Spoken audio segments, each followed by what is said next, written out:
Coming up on this edition of Out of the Blue, for the first time since 1985, both the men's and women's basketball teams at MTSU go dancing.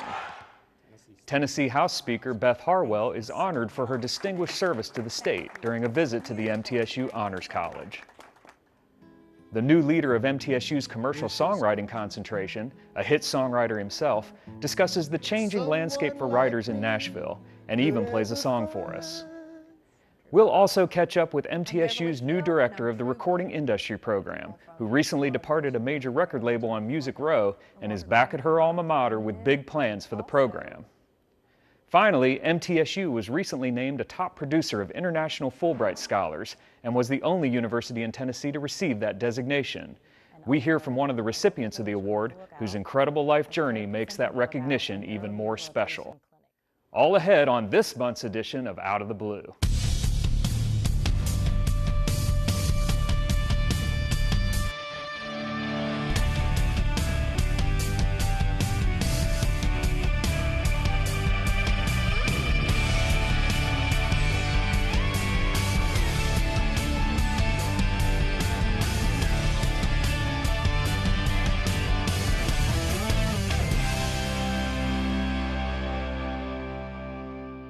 Hello and welcome to another edition of Out of the Blue. I'm Drew Rubel and we're coming to you this month from the Kennan Sports Hall of Fame on the campus of MTSU.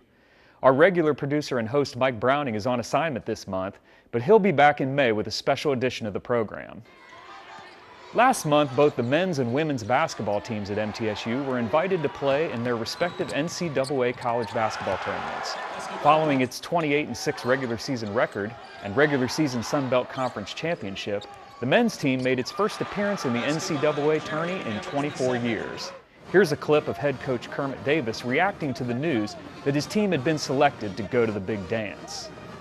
1989 is the year that you heard when you got here. How does it feel to put that in the past? It just feels so good, and like I said, it just feels good for our fan base. You know, it's been a long time coming, and you know, to kind of put us in postseason 3 out of the last 4 years and kind of the stepping stones up to now to have that much respect to get an 11th seed and at large, that says a lot kind of where our program has gotten to. Slotted as an 11 seed, the Blue Raiders fell in the first round of the tournament to St. Mary's 67-54 in Dayton, Ohio. Marcos Knight led the Blue Raiders in double figures with 16 points in the game. Turning to the women, the Lady Raiders earned their 5th consecutive NCAA tournament berth, surpassing the previous school record of 4 straight appearances from 1983 to 1986. Unfortunately, the Lady Raiders also fell 74-49 to the Louisville Cardinals in the first round of the NCAA tournament in Louisville, Kentucky.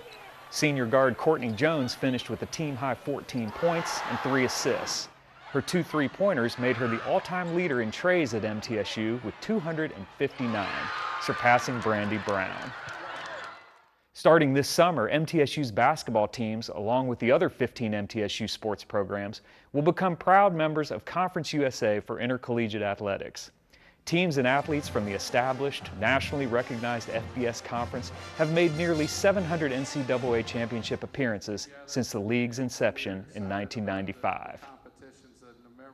Speaking of women of achievement, as part of MTSU's observance of National Women's History Month in March, State Representative Beth Harwell of Nashville was honored as the second Distinguished Friend of the University Honors College. It was the second time in recent months that Harwell, the first female House Speaker in Tennessee history, as well as in the Southeast, was on campus. In December, Harwell was the featured morning ceremony speaker for MTSU's Fall 2012 commencement. It is with great honor and personal pride and privilege that I introduce our recipient of this award. We will have her come up and give a speech, and then I'll come up later and present the award. Join me in giving a Blue Raider welcome to Speaker Beth Harwell. Thank you for that. Thank you. Well, thank you all so much. It is an honor to be here today to accept this award. It's especially nice considering how highly I think of MTSU. I was asked to give a little speech today, and primarily about women. And I thought what I might do, this is Women's History Month, and so I thought what I might do is talk to you a little bit about some leading Tennessee ladies because I always like a good story, and I'm sure you do as well. And we have some remarkable Tennessee women, and I'd like to just tell you about a few of them today. Besides taking action when needed and sharing a vision for change, our leading ladies have also demonstrated that circumstances can never stand in the way of achieving success. And so I want you to consider the story of Wilma Rudolph, who was born in Clarksville. And she was the 20th of 22 children. She suffered numerous childhood diseases from contracting polio, requiring her to wear leg braces starting at the age of 6. Her family members had to massage her legs several times a day. In fact, Wilma was 8 years old before she started school, and by the age of 17, she had had her first baby. But none of that mattered to Wilma Rudolph. She later said, quote, "My doctors told me I would never walk again. My mother told me I would. I believed my mother." Wilma learned to run, and run she did. After winning a bronze medal in 1956 Olympics, Wilma won 3 gold medals for track and field in the 1960s Olympics, a record for any woman. As America's first star female athlete, Wilma Rudolph proved that circumstances cannot stay in the way of success. She became an international star and showed the world that physical barriers can be overcome. Well, again, it certainly gives me great honor on behalf of our student, our faculty, the Distinguished Honors College, to present this very, very important award. It's the second one that we've presented. And I'll just read what's on the plaque here. It says, "Distinguished Friend of the University Honors College Award in recognition of distinguished service to the state of Tennessee, Speaker of the House Beth Howell, March 21st, 2013, Middle Tennessee State University." Oh, Speaker. thank you so much. Thank you. Thank you. It's beautiful. Thank you so much. I'll invite you all to my legislative office where it will be proudly displayed. We'll be right back with more Out of the Blue. You've got to be able to put that song on, analyze it, figure out how they did that kind of song, and recreate it, and you're on the clock. I am True Blue. As a member of this diverse community, I am a valuable contributor to its progress and success. I am engaged in the life of this community. I am a recipient and a giver. I am a listener and a speaker. I am honest in word and deed. I am committed to reason, not violence. I am a learner. Now and forever. I am a Blue Raider. I am a Blue Raider. I'm a Blue Raider. True Blue. Nowhere else will you find one-on-one FaceTime with the faculty of award-winning industry professionals. Learn a foundation of skills to last an entire career, along with hands-on experience with the latest technology in today's media industries. At the third largest mass communications college in the country, Middle Tennessee State University.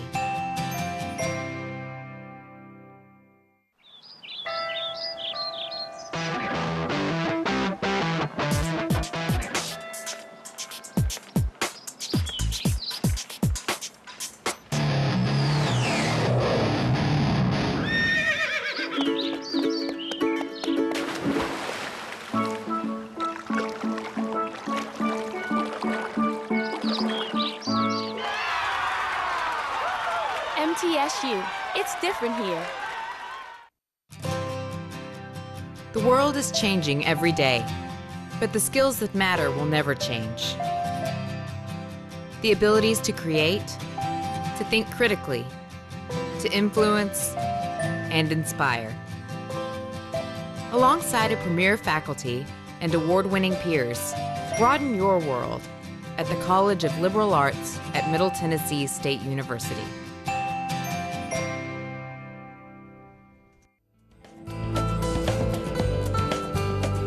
From politics to poetry, MTSU professor Rick Carnes has earned 40 platinum albums with songs recorded by Alabama, Steve Wariner, Pam Tillis, Conway Twitty, and Dean Martin. His song, I Can't Even Get the Blues No More, was Reba McEntire's first #1 single, and Long Neck Bottle, recorded by Garth Brooks, set a Billboard record by entering the charts at number 10. As president of the Songwriters Guild of America, Carnes is also a leading advocate for songwriters and copyright protection around the globe. Last year, Carnes joined the faculty at MTSU as the new head of the Commercial Songwriting Concentration. We sat down with Rick recently to ask him a few questions about the trade and even ask him to play a song for us. When I first started out, it was just music publishing companies, record labels, and songwriters and artists. Those like the four components. And you would come in as a songwriter, place your song with the music publisher, they would pitch the song to the record label would pick the artist for it, and that was the deal. That system is completely changed now, and it has opened up to a world of places to put music that weren't there before. There's a lot of opportunities for things like right now I'm writing for a web series, something that didn't even exist when I first started writing, and not only is it more commercially interesting because you get to pick and choose, different venues for your songs, and there's different licensing opportunities, like a sync license for a movie or a web series. Sometimes you'd make more money than you would make on a record sales where the mechanical rate is lower, okay? So there's more licensing opportunities. Commercial songwriting is an extremely varied and difficult job now. It's very challenging. It's not like it was just 10 years ago. 10 years ago, you could write one kind of song your whole life, that was it.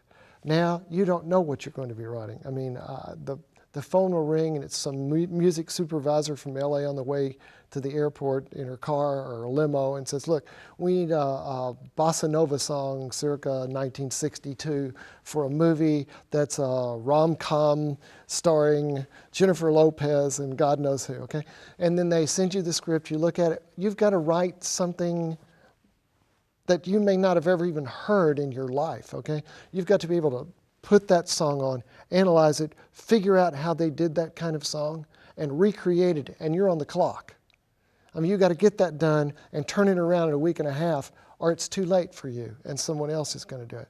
That's a totally different job description. It requires an education that's different than what we were doing in the past. In the music business, you can't let the opportunities go by simply because you don't know whether or not you can do it. You have to be able to say yes, and then know that you can do it, whatever it is, simply because you have the training.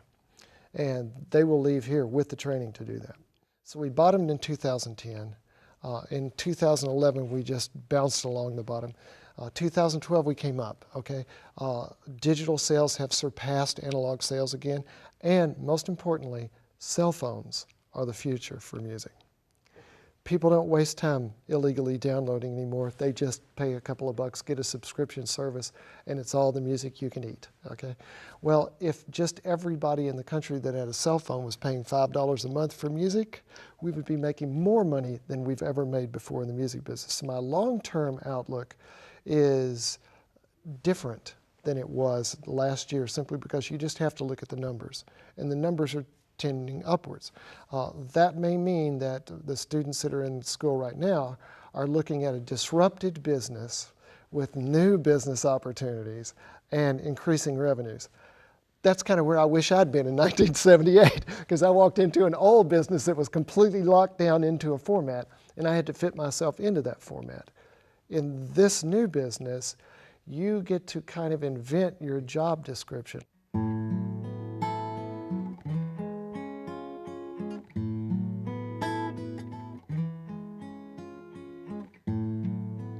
Boy meets girl, one perfect night, and just for a moment, all the stars line up right. I'm not saying that's the way love always has to be. That's just what happened to me.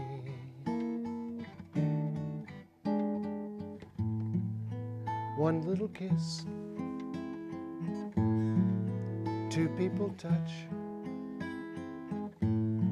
I never knew 3 words could say so much, 'cause you don't expect a dream to become reality. That's just what happened to me. The lucky few find a love that's just fate. Time makes the rest of us fools. I never thought till the day that I met you I'd ever be the exception to the rules. How could I know wishes come true, that someone like me could ever find someone like you? To have this kind of love is impossible, you see. But that's just what happened to me. Yeah, yeah. That's just what happened to me.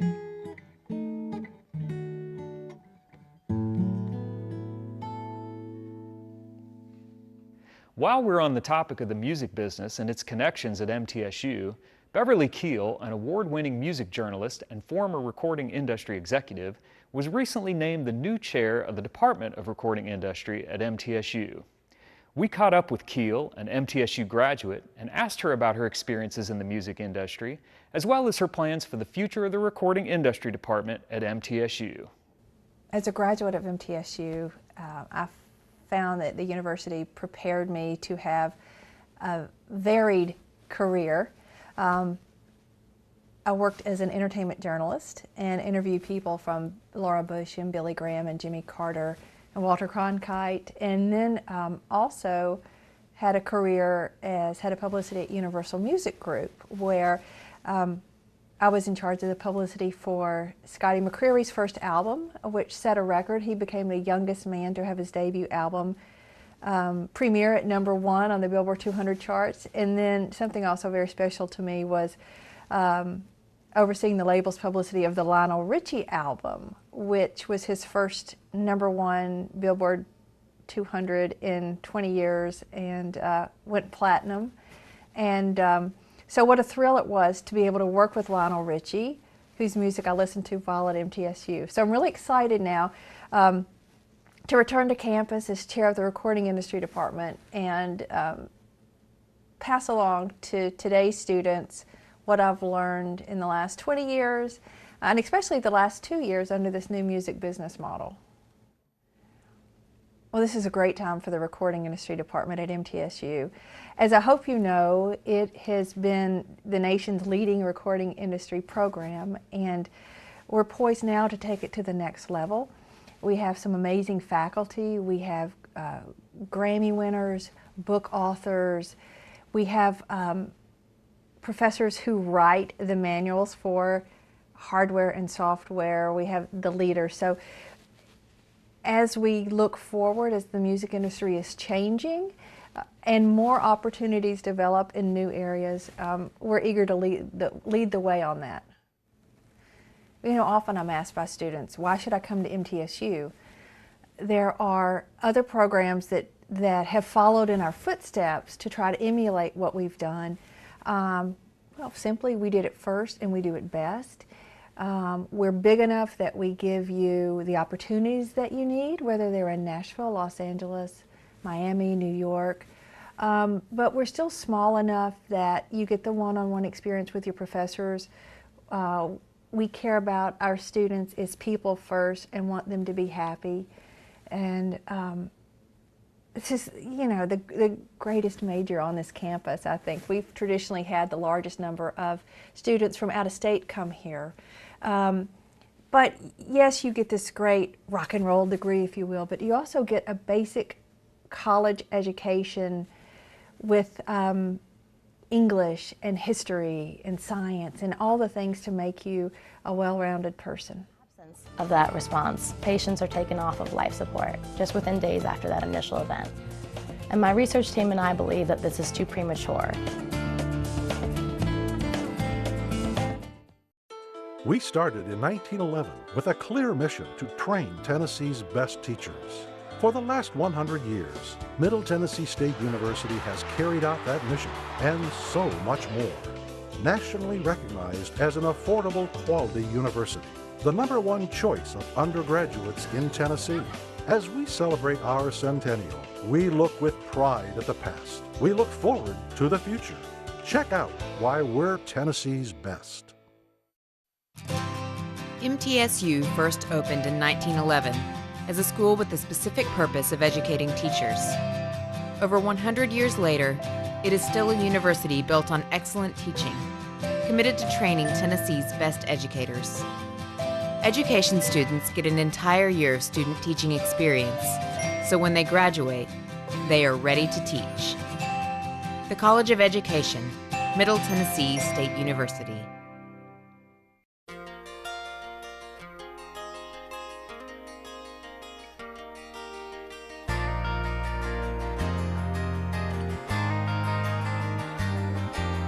Being True Blue is giving your all on and off the court. My name is Ebony Rowe, and I am True Blue.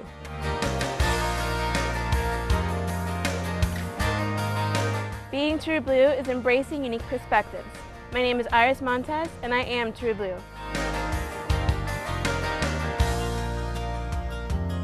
Being True Blue is helping students solve real-world problems.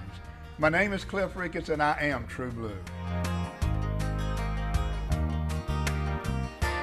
Being True Blue is making the world a safer place. My name is Sam Willie, and I am True Blue.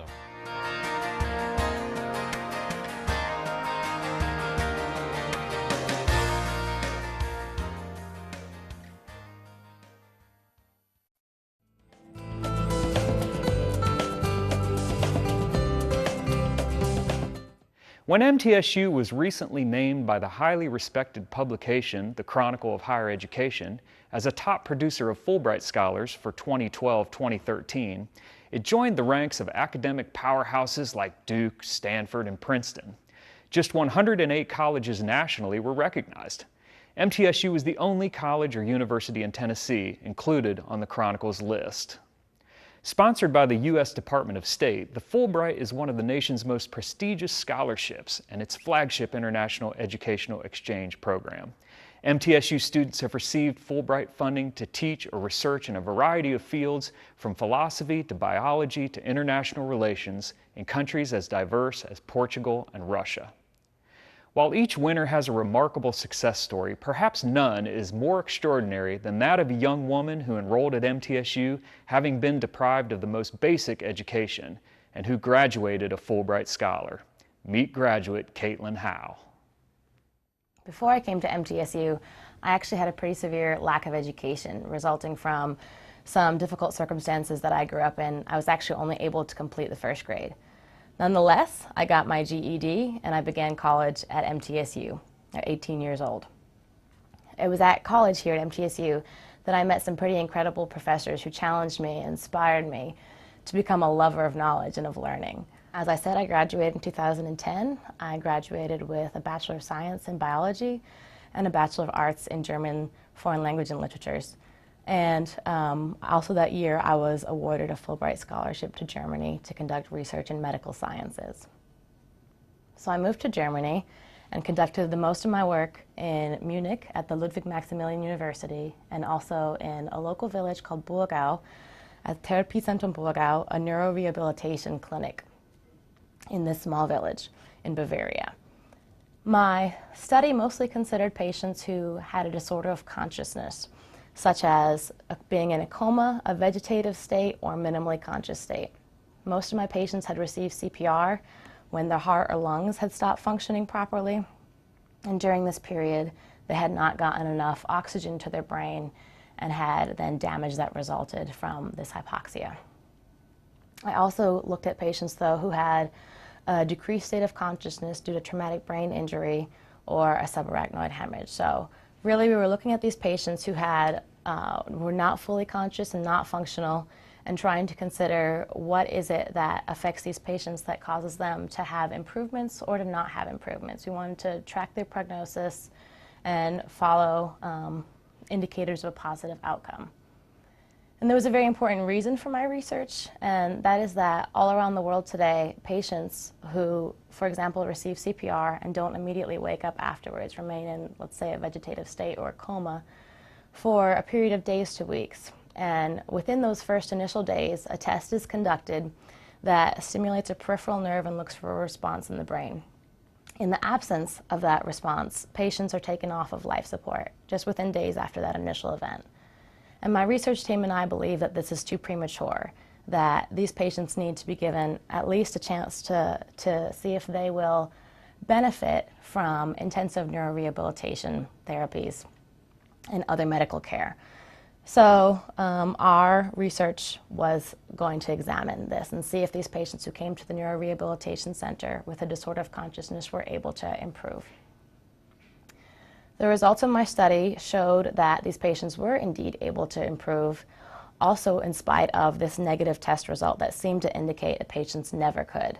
In my small study group of about 120 patients, there were patients who had this negative test result and nonetheless regained consciousness and regained function, were able to conduct the activities of daily living independently by themselves. I also had patients who just had a very severe disorder of consciousness, such as a vegetative state, who were able to recover consciousness and recover functional independence.